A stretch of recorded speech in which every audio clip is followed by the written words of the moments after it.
Hello स्यौ मेरो तर्फबाट फेरि पनि म आएँ।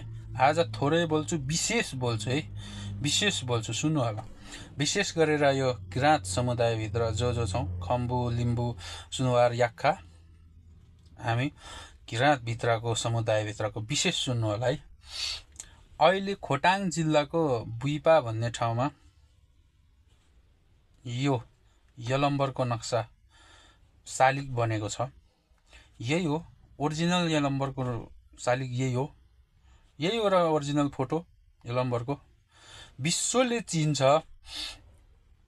विश्वले चिनिरहेछ। अहिले नेपालको पहिलो राजा नै यलम्बर, जो किराँत वंशका थिए भनेर विश्वले चिन्छ। अनि आफू त आर्यकरण हिन्दूकरण भएर पूर्ण रूपमा आफू त बिग्रियो, यो पुर्खाहरूलाई पनि बिगार्दै ल्याएछ के अहिलेको युगको। यो खालको फोटो कहाँबाट आयो, यो कसले प्रचलनमा ल्यायो? सुन्नु होला। वास्तविक 2050 सालमा यलम्बरको पहिलो फोटो, पहिलो नक्सा सार्वजनिक भयो। विभिन्न ल्याब टेस्ट, विभिन्न सार्वजनिक रूपमा, आधिकारिक रूपमा है। यही हो फोटो।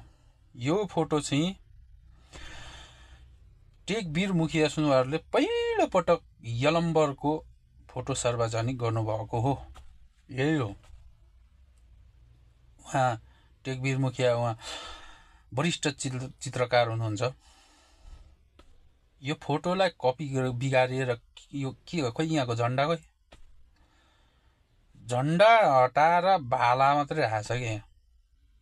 खोइ झन्डा अस्तित्वै छैन यो फोटोको। अझ ढुक्कसँग के भनेको छ भने विश्वको ठुलो यलम्बरको शालिग बनाइयो भनेर कता कता देखेँ होइन, ढुक्कसँग है।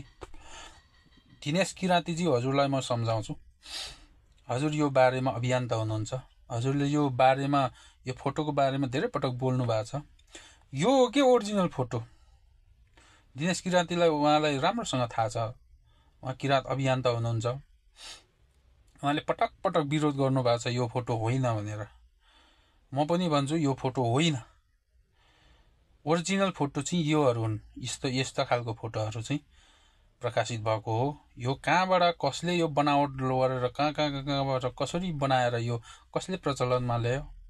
आफू त बिग्रियो, यो पुर्खाको नीतिलाई पनि, पुर्खाको यो रूप रङ पनि नबिगार्दिउँ न है। त्यही भन्न चाहन्छु। हस् त, भिडियो राम्रो लागे सेयर गर्नु होला, कमेन्ट गर्नु होला।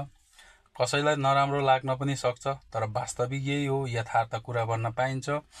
कसैले गलत भन्नुहुन्छ भने गलत ठिक छ, सही भन्नुहुन्छ भने सही ठिक छ, तर वास्तविक चाहिँ सत्यता चाहिँ भन्न पाइयो। सत्यता के हो भनेर खोजेर हेर्न पाइयो र यति बोल्न चाहिँ पाइन्छ। कसैले रिसाएर केही मेरो भुतला पनि हल्लिनेवाला छैन है। वास्तविक कुरालाई वास्तविक हो भन्न पाइन्छ। यही हो कुरा। हस् त, धन्यवाद। आजलाई यति नै।